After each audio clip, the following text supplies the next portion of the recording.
ஆன்மநேய உறவுகள் அனைவருக்கும் வந்தனம். நாலேட்ஜ் அறிவு அப்படின்னா என்ன? பொதுவாக எல்லாரும் அறிவுங்கிறத எப்படி புரிஞ்சுக்கிறாங்கன்னா, நம்ம சின்ன வயசுல ஸ்கூலுக்கு போறோம். அங்க ஒரு கல்விய வகுத்து குடுக்குறாங்க. அந்த பாடத்துல இருக்கிற தகவல்கள நம்ம படிச்சு புரிஞ்சுக்கிறோம். கரெக்ட்டுங்களா? அதே மாதிரி காலேஜ்ல ஒரு கல்விய குடுக்குறாங்க. அதையும் நம்ம படிக்கிறோம், உள்வாங்கிக்கிறோம். இப்ப இந்த உலக படிப்புகளை எல்லாம் ஒருத்தர் தெரிஞ்சு வச்சுக்கிட்டு இருக்காரு அப்படின்னா, அவர வந்து நம்ம அறிவாளி, இன்டெலிஜென்ட், ஸ்கில்ஃபுல் பெர்சன் அப்படின்னு சொல்றோம். ஆனா, இதெல்லாம் அறிவா அப்படின்னு கேட்டா, அதாங்க இல்ல. இவங்க தெரிஞ்சு வச்சுக்கிறது எல்லாமே ஒரு தகவல் அல்லது டேட்டா ஆர் இன்ஃபர்மேஷன் மட்டும்தானே ஒழிய, இதுக்கு பேர் அறிவுங்கிறது கிடையாது. அவர் அறிவாளியும் கிடையாது. அவங்க ஜஸ்ட் ஒரு டேட்டாவ வந்து அதிகமா தெரிஞ்சு வச்சுக்கிட்டு, ஒருத்தர் ஒரு டாபிக்ல இருந்து கேள்வி கேட்கும்போது, அவங்க அந்த டேட்டாவ மத்தவங்களுக்கு கொடுக்குறாரு. எக்ஸாம்பிள், இப்ப நம்ம கூகுள்ல வந்து நேச்சர் வால்பேப்பர் அப்படின்னு டைப் பண்றோம்னு வைங்களேன். அது நமக்கு என்ன பண்ணுதுன்னா, நம்ம கேட்ட அந்த வால்பேப்பர ஷோ பண்ணுது. இந்த நேச்சர்ங்கிற இமேஜ அந்த கூகுள் மேனேஜ்மென்ட் வந்து அவங்களோட சேட்டலைட் மூலமாக எடுத்த புகைப்படங்கள அவங்களோட கிளவுட் ஸ்டோர்ல வந்து ஸ்டோர் பண்ணி வைக்கும். நம்ம அத சர்ச் பண்ணும்போது, இந்த டேட்டாவானது சர்வருக்கு போயிட்டு நம்ம என்ன கேட்குறோமோ, அதை எடுத்துட்டு வந்து நமக்கு காட்டுது. இதே மாதிரி தான் மனிதர்கள் கிட்டயும் ஒரு ஸ்டோர் பண்ணக்கூடிய இந்த டெக்னாலஜியவே தூக்கி சாப்பிட்ற ஒரு சர்வர் இருக்கு. அதுதான் த பவர்ஃபுல் பிரெயின். சரி, இந்த பிரெயின் எப்படி டேட்டாவை ஸ்டோர் பண்ணுதுங்கிறத பார்ப்பதற்கு முன்னாடி, இந்த சயின்ஸ் பற்றி பேசுகிறாங்க இல்லைங்களா, அவங்க வந்து ஒரு அறிவை சொல்கிறாங்க. அதை பார்த்துட்டு வருவோம். சரி வாங்க. இந்த அறிவியல் எதை வந்து அறிவு அப்படின்னு சொல்லுதுன்னா, அதாவது பார்த்தல், கேட்டல், தொடுதல், உணர்தல் மற்றும் சுவைத்தல். இந்த ஐவகை உணர்வுகளை தான் அறிவு அப்படின்னு சொல்லுது. அதாவது பார்த்தல் அறிவு அப்படின்னா கண். இந்த கண்கள் மூலம் நம்ம எதை அறிஞ்சுக்கிறோம் அப்படின்னா, ஒரு பொருளோட நிறத்தையும் அதோட வடிவத்தையும் நம்மளால அறிஞ்சிக்க முடியும். அடுத்து பார்த்தீங்கன்னா கேட்டல் அறிவு, காது. காதுகள் மூலமாக ஒலி மற்றும் சவுண்ட், அதாவது ஓசையை நம்மளால அறிய முடியும். அடுத்து பார்த்தீங்கன்னா தொடுதல் அறிவு, உடம்பு அல்லது மெய்ன்னு சொல்லுவாங்க. இந்த ரெண்டு பேருமே ஒரே பொருளை தான் குறிக்கும். அதாவது பார்த்தீங்கன்னா இது என்ன பண்ணுதுன்னா, ஒரு பொருளை வந்து தொட்டு பார்த்து அதோட தன்மை எப்படி இருக்கு என்று சொல்லக்கூடிய, உணர்வால் சொல்லக்கூடிய ஒரு அறிவு. அடுத்து வந்து நுகர்தல் அறிவு, மூக்கு. அதாவது நமது மூக்கின் மூலமாக வாசனையை அறிந்து கொள்ளக்கூடிய ஒரு அறிவுங்கிறது இதை சொல்றாங்க. ஆமாம். அடுத்து சுவைத்தல் அறிவு, நாக்கு. நாக்கு மூலம் நம்மளால ஒரு சுவையை, அதாவது ஒரு உணவை சாப்பிட்டு பார்த்து அதோட டேஸ்ட் எப்படிங்கிறத நம்மளால உணர முடியும். இந்த 5 அறிவும் பார்த்தீங்கன்னா ஒரு அனிமல்ஸ்க்கு இருக்கக்கூடிய ஒரு அறிவு. இப்போ மனிதனுக்கு இந்த 5 அறிவு கூட ஒரு அறிவு எக்ஸ்ட்ரா இருக்கு, கூடுதலா ஒரு அறிவு இருக்கு. அதுதான் 6வது அறிவாகிய மன அறிவு. இந்த மன அறிவை வச்சு ஒரு விஷயத்தை பகுத்து ஆராய்ஞ்சு ஒரு முடிவை அல்லது ஒரு டெசிஷனை நம்மளால எடுக்க முடியும். அதுதான் சிந்தித்தல் அல்லது செயலாற்றுதல் அப்படிங்கிறாங்க. சரிங்களா? ஸோ இந்த சயின்ஸ் வந்து இதுதான் அறிவு அப்படின்னு வகுத்து வச்சிருக்கு.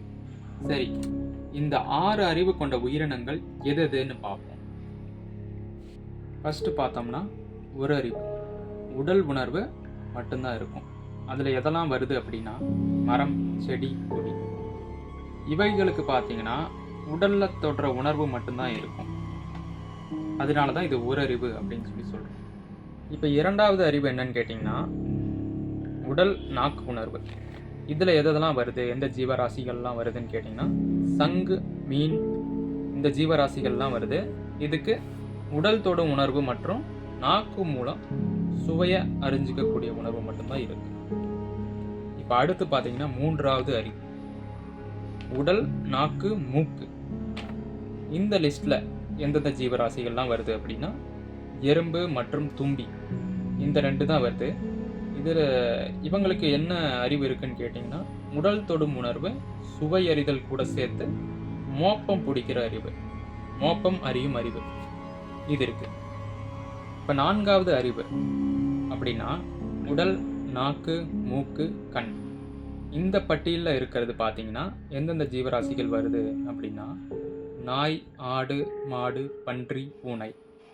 இந்த மாதிரி கேட்டகரிஸில் இருக்க எல்லா விலங்குகளும் இதில் வந்து அடக்கம், இதில் வந்துடும். இப்போ 5வது அறிவு அப்படின்னு பார்த்தீங்கன்னா இதுவும் 4வது அறிவு போலயே இதே சேம் தான். உடல், நாக்கு, மூக்கு, கண். அது கூட சேர்த்து காது, காது மட்டும் எக்ஸ்ட்ரா இருக்குது. அதே மாதிரி நம்ம இந்த பட்டியலில் வந்து என்னென்ன விலங்குகள் வருதுன்னா அந்த 4வதுல என்ன சொல்கிறோமோ அது அப்படியே இதுக்கும் அடக்கம். காதுகள் மூலம் கேட்கக்கூடிய அறிவு, அதாவது ஒலி மற்றும் ஓசையை கேட்கக்கூடிய அறிவு, இந்த 5வது அறிவு. அடுத்து 6வது அறிவு, சிந்திக்கும் அறிவு. எது வழியாக சிந்திக்கிறோம் அப்படின்னா அதுதான் மனங்கிற கருவி. இந்த 6வது அறிவில் இருக்கக்கூடியவர்கள் தான் மனிதர்கள். ஸோ தட் இதைத்தான் இந்த சயின்ஸ் வந்து அறிவு அறிவுன்னு சொல்லிட்டு இருக்குது இவ்வளோ காலமாக. ஆனால் இதுதான் அந்த அறிவான்னு கேட்டிங்கன்னா இதுவும் அறிவு கிடையாது. இது எல்லாமே உடலில் இருக்கக்கூடிய ஒரு தத்துவ சடங்கள் அப்படின்னு நம்ம வள்ளலார் சொல்கிறாரு. இனிமேல் தான் நம்ம வந்து அந்த உண்மையான அறிவு அப்படின்னா என்ன அப்படிங்கிறத பற்றி பார்க்க போகிறோம். இதுக்கு முன்னாடி நம்ம பிரெயினை பற்றி பேசிகிட்டு இருந்தோம் இல்லைங்களா? அந்த பிரெயின் எப்படி டேட்டாவை ஸ்டோர் பண்ணுதுன்னா இந்த உடலில் இருக்கக்கூடிய அகக்கருவியை வச்சு தான் பிரெயின் வந்து நம்ம படித்த, பார்த்த, கேட்ட, உணர்ந்த தகவல்களை இந்த கண், காது, மூக்கு, வாய், நாக்கு, மனம் அப்படிங்கிற ரிசீவர் மூலமாக டேட்டாவை உள்வாங்கி பிரெயின் வந்து ஸ்டோர் பண்ணி வைக்குது. அதை வந்து பார்த்திங்கன்னா ஒன்று லாங் டேர்ம் மெமரிலையும் இன்னொன்று வந்து ஷார்ட் டேர்ம் மெமரிலையும் ஸ்டோர் பண்ணி வைக்குது. ஆனால் நீங்கள் இந்த உலக விஷயங்களில் எதை அனுபவித்தாலும் அந்த நினைவுகள் எல்லாமே ஷார்ட் டேர்ம் மெமரியில் மட்டும்தான் போயிட்டு கம்ப்ரஸ் ஆகி நிற்கும், அதாவது ஸ்டோர் பண்ணும். அப்புறம் நம்ம இறந்த பின்ன அது அந்த நினைவுகள் எல்லாமே வந்து பார்த்திங்கன்னா அழிஞ்சிடும். ஸோ எல்லாரும் இப்போ ஒரு அண்டர்ஸ்டாண்டிங்க்கு வந்திருப்பீங்கன்னு நினைக்கிறேன், அறிவு அப்படின்னா என்னன்னு. ஸோ இந்த உலக படிப்புகள் அனைத்தும் ஒரு தகவல்கள் மட்டுமே ஒழிய அது உண்மையான அறிவு கிடையாதுங்கிறத புரிஞ்சுக்கோங்க. இப்போ பார்த்தீங்கன்னா இந்த உலக படிப்புகள் படித்தவங்க எல்லாருமே அறிவாளிகள்னு சொல்வது எல்லாமே ஒரு அறியாமைன்னு புரிஞ்சுக்கணும். நீங்கள் அவங்க வந்து இவ்வளோ டேட்டா வந்து தெரிஞ்சு வச்சுக்கிட்டு அறிவாளிகள் பாருங்கள், அவங்க எவ்வளோ தெரிஞ்சு வச்சுருக்காங்க, இவங்க நிறைய விஷயம் தெரிஞ்சிருக்கு அவங்களுக்கு, அதனால் வந்து இவங்க ரொம்ப ஒரு இன்டெலிஜென்ட், ஒரு அறிவாளி அப்படின்னு வந்து நீங்கள் நினச்சிட்டு இருந்தீங்கன்னா அது வந்து ஒரு அறியாமையில் இருக்கீங்க அப்படின்னு அர்த்தம். அதைத்தான் நம்ம வள்ளலார் சொல்கிறாரு. பார்த்தீங்கன்னா ஒரு பாடலில், கண்டதெல்லாம் அனித்தியமே, கேட்டதெல்லாம் பழுதே, கற்றதெல்லாம் பொய்யே, நீர் கழித்ததெல்லாம் மீனே, உண்டதெல்லாம் மலமே, உட்கொண்டதெல்லாம் குறையே, உலகியலீர் இதுவரையும் உண்மை அறிந்திலீரே அப்படிங்கிறாரு நம்ம வள்ளலார். இதோட கண்டினியூ பார்த்தீங்கன்னா நம்ம அடுத்த பதிவில் பார்ப்போம். நன்றி, வணக்கம்.